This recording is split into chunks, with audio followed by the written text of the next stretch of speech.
Welcome to Two Souls Podcast, a podcast created to shift, impact, empower, and disrupt your consciousness, ultimately allowing you to thrive on this human journey. Now, here are your hosts, Amber Meganhauser and Angela Blaha. Hey, Amber, how's it going today? Hello, Angela. Things are going great. Thought our topic for today would be trusting ourselves. How do we decipher the difference between our intuition's response versus our ego's response? Ooh, this is a great topic. So, intuition versus ego. It's always a competition. Yes. Well, first of all, if you are in competition, that's your sign, literally, because the intuition, it never really competes. And it's always softer, I want to say, than the ego. Mm, so, yeah, I definitely understand. Go ahead. it speaks quietly. After It's those you little understand tiny, that, yeah, go ahead. it's definitely you realize it because your ego is so loud sometimes that you're like, oh, it has to be the right response because it's screaming at me in my head. Right. That should be a clue that it's not the right response. It's not the most aligned response because the ego is always here to sort of throw us off track or to have its point of view be the most important, where the soul or the intuition just sort of says, well, you could do that, but you're going to take the long route. Like that's the scenic route over there. If you want the most, the quickest route with the less time involved and the most aligned route, do this, right? But it's like these intuitive little bombs that come in as just instant knowings, and we shrug them off as ideas. But those ideas that we get, those concepts that sort of pop into our head, that is intuition. It's that very first response that is so quiet. You're like, oh, that sounds like a really cool little idea. Right. It's the one that says, turn here, but you don't because it's like too short or it's not on the normal route, but it's the safest or the best route. So that's always the intuition. So, how a person that's just beginning, what would be something, a good exercise to just be able to trust your very first intuition response instead of letting that ego come in and say, no, that's not right, or judge everything about what you know is true? Well, that's another key component is judgment. So if you're in a judgmental kind of state saying, well, I can't do that, or that's not, I don't think that's going to work, that's always going to be the ego. In the beginning, writing things down, like everything that comes in, and you're not going to say it's ego or if it's intuition in the beginning, you're just going to write things down. And anything that manifests or anything that comes to fruition and becomes a reality, that's always going to be the intuition. The things that we do by force or by using our will to get something done, that's generally the ego.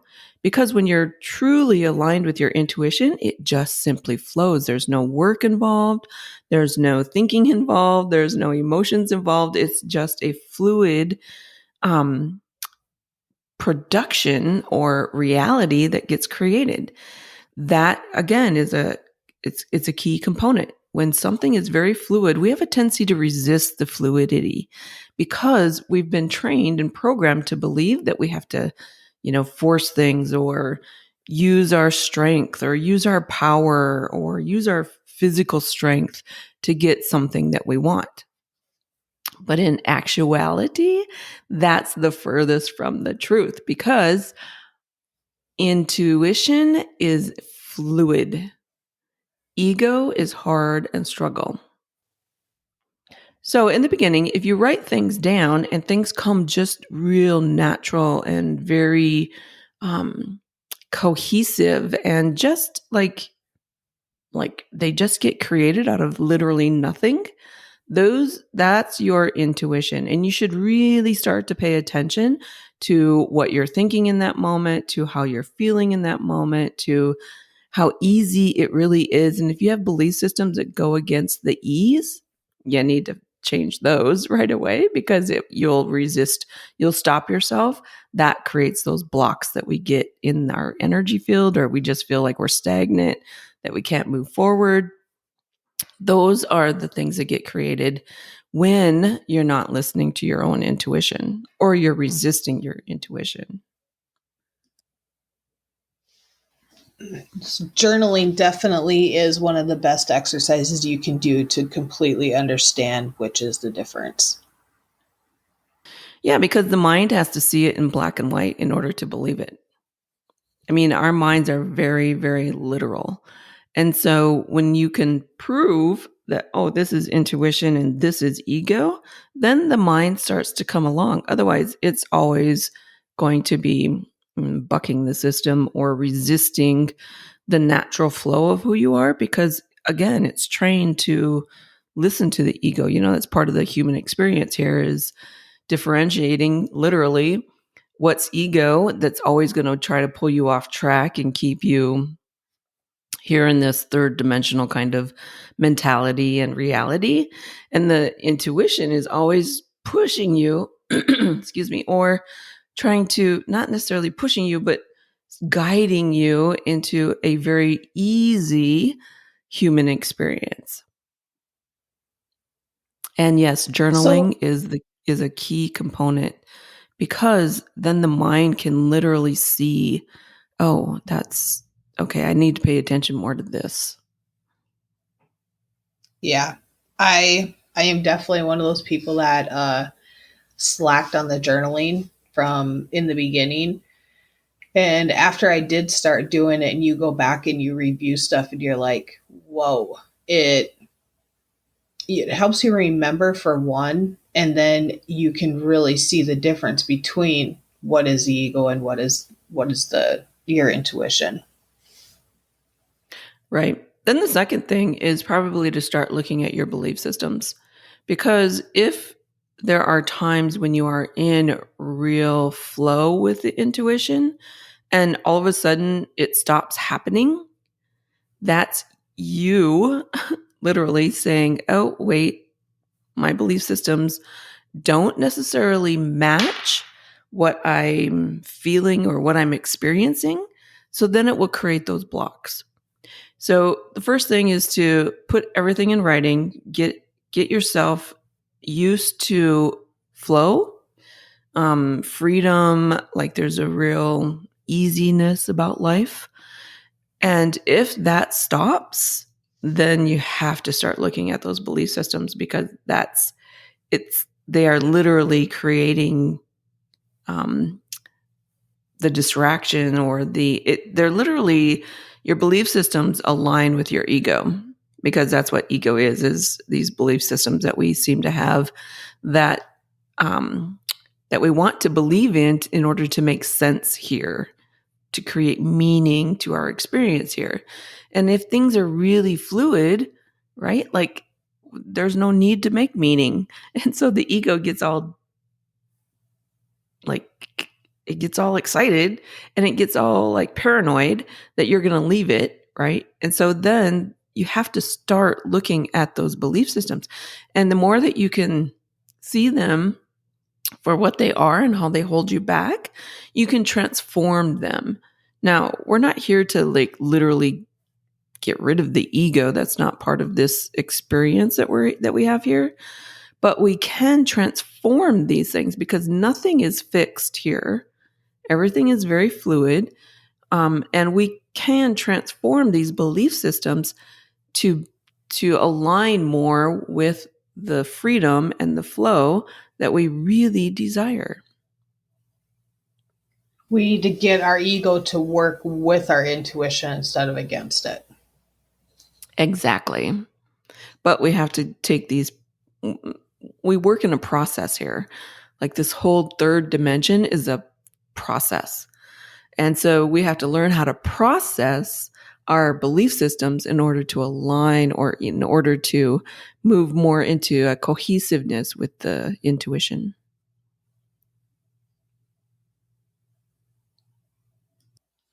One thing that I did, my intuition, I just felt like it drove me crazy because I'm one of those people that um would second guess things. And so my ego was all over that. Like, yep, it would seriously make me second guess every choice that I made. And so one thing I did was I quit listening to her. She just wasn't allowed to be in my head. I She stays in the basement when I just until I was able to understand what the difference was. I constantly told her she couldn't be in my head.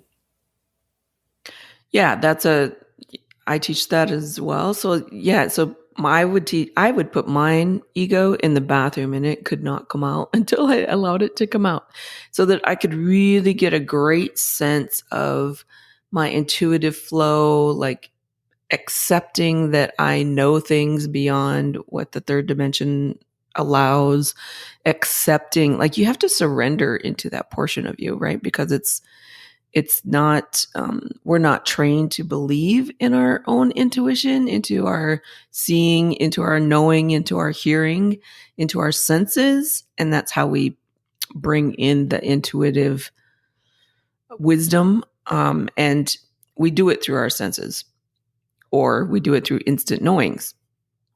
And so, yeah, you have to retrain yourself, right? Well, you can't train yourself if you're constantly in doubt or if you're constantly in anxiety or depression. Like, you have to change that mindset that you currently have to be more open and to be more ease, I want to say, um, to have more experience. Like, intuition is very experiential. The ego would prefer just to sit on the couch and turn the channel, right? I mean, it doesn't really want to do anything because Yeah. it knows that if you're expanding and growing, like there's a chance that it would have to change.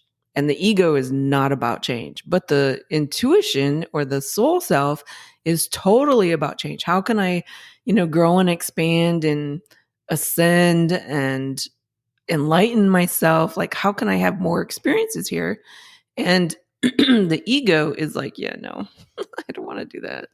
So that's another clue, right? Like, so that you can, like, we have all these kinds of clues that point us in the direction of the intuition and being in alignment with that soul self, but we're not trained to pay attention to them.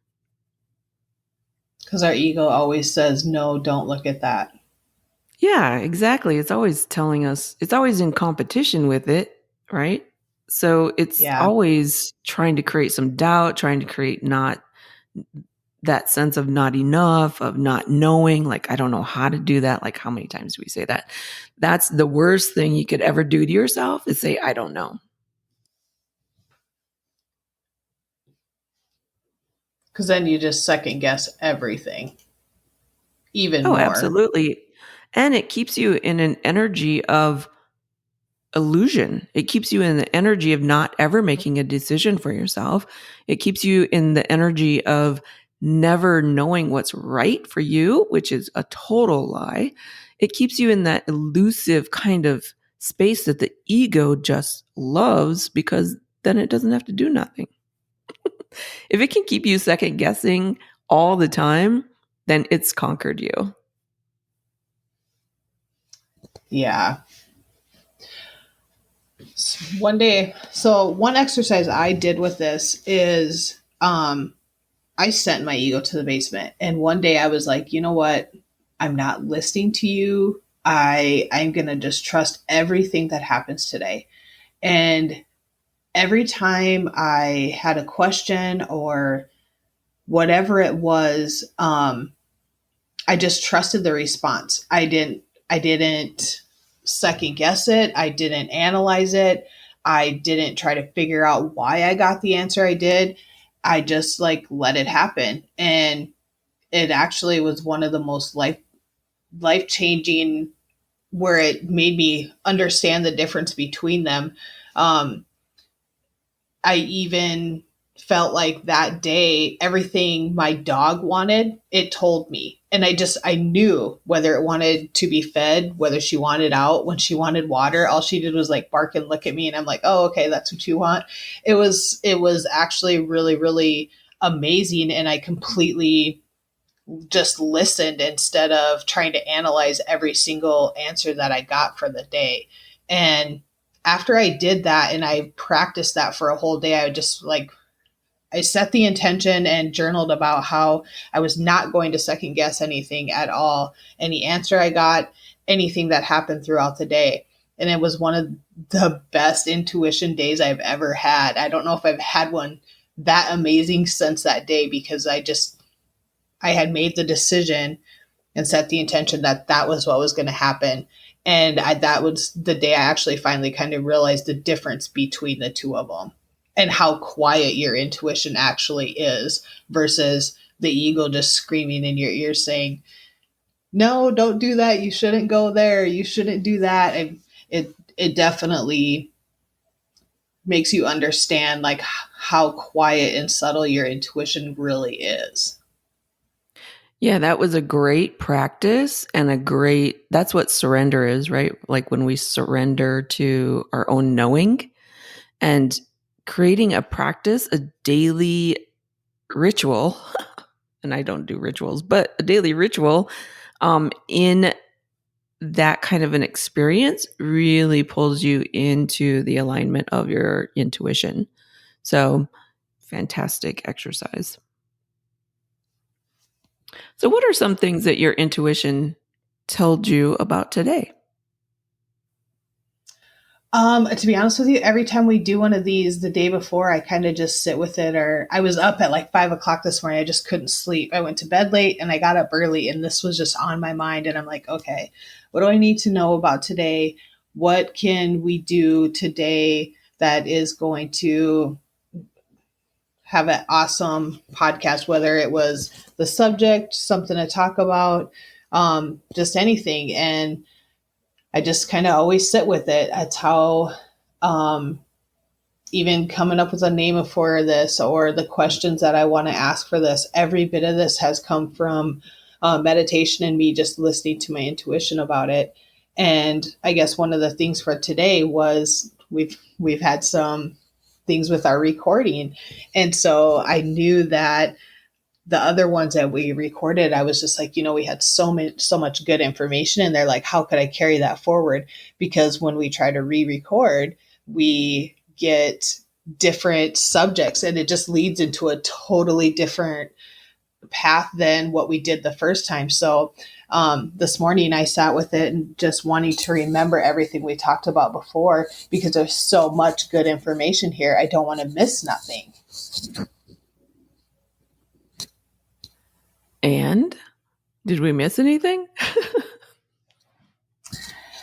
Not yet. I'm the one of the biggest things, I guess, with intuition versus the ego is this is a subject that was sensitive to me in the beginning, because I would get so frustrated because I'm just like, no, my ego, when I felt like in the beginning there was so much silence. I had so much expectation around what I wanted out of it that I was just like ruining it for myself, and I didn't know how to like get past that. Um and this came up this morning, was how do you get past the silence? Because I think that's something all people struggle with in the beginning is, you try so hard, but you have so much expectations about what you want out of it. How do you get past that silence? So maybe that's why we need to talk about this today, because this has come up multiple times for me today, to teach people how to get out of how to get out of that silence. I just had somebody ask me the other day that is just kind of starting with the whole meditation and the process with it. Like, she's also frustrated because she can't get past that silence, and she's like, it's driving me crazy. And I'm like, it's the expectation. We have so much expectation around Mhm. what we want to come out of it that you don't even give yourself the chance to listen. Yeah, that's, when we start a practice or when we start a ritual kind of thing, it's a couple things can happen in meditation. One is the dead silence where it's like just deafening and you just want to get out, right? Because it's like it's too much. Or the repeating of thoughts, like the constant thinking. So for me, when I first started, it was constant thinking, like there was no silence whatsoever. And now I have plenty of silence, but I'm in the silence, or even so in the constant thinking, the purpose or the expectation should be that we're just going to calm the body. We want to release in the stress of the body because that is what keeps that constant thinking patterns, those constant thinking patterns going. That's the ego keeping the repeating pattern, or the you being in the hamster wheel, right? So so if you have constant thinking, you want to just calm the body. That's the whole intention of quieting the mind, calming the body. That's the whole purpose of and the expectation of meditation. But if we are meditating and we have that extreme silence, we want to start asking questions in that. And questions of show me my love, or show me how I can be the divine force, or just show me what will make the greatest impact in my life and business today.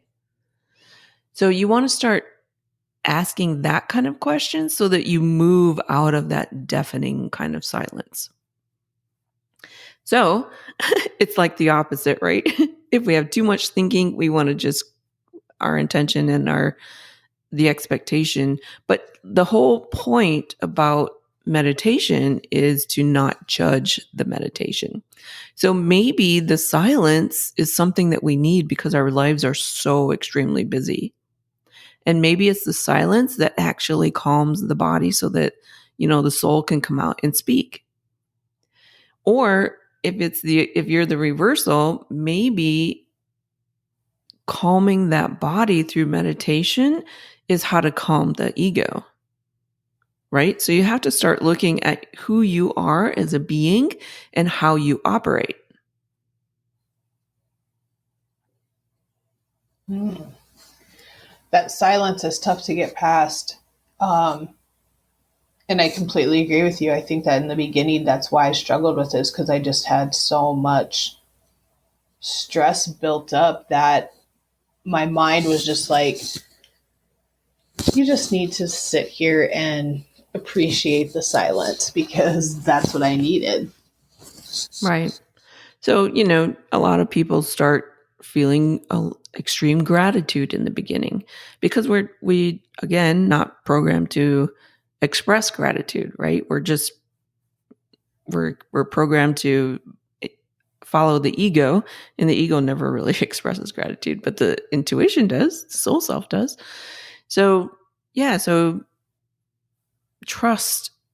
So when we write things down and we put them in a journal form, or we begin to learn what we can trust about our truest self and what not to trust. That's the intuition versus the ego kind of energy. Um, Calming that body, calming the mind, really starting to understand how you process through life, how you process through your emotions, not judging like who you are. And any kind of meditation, you can never compare one meditation to the next because they're never the same, and you really can't go back into a state that you've had in a meditation. Can't really ever go back into that same state because you're not in that same time and space that you were when you had the original experience. So if you're expecting to go back into that or to have that kind of experience again, you you're just setting yourself up to fail. So erase all of your expectations. Have no judgment about what it is that you want. You're just going into the silence or into the releasing of stress, and that's the whole point. You're just that's should be the whole expectation. And then when some amazing meditations happen and you really start to move into the energy of that intuition and you really start to trust the intuition because it's always right, um, that that is the key component. That is when that shift happens and you really move into alignment with who you came here to be. I can just feel the power in that. Yeah, exactly. Well, I think that that's another um, cue is when you start to feel very powerful and you start to really trust your own decisions. That's like you are in full alignment in that moment. Now, the ego can come along, or people can come along, or your old patterns can come in and try to disrupt that. But know that if you're actually creating your own practice and you're following through and you're, being very diligent to yourself, that the ego can try to pull you off course, but you can quickly move back into alignment with who you are. It's recognizing and just knowing that it slipped in, and that's not what you want to listen to. Exactly.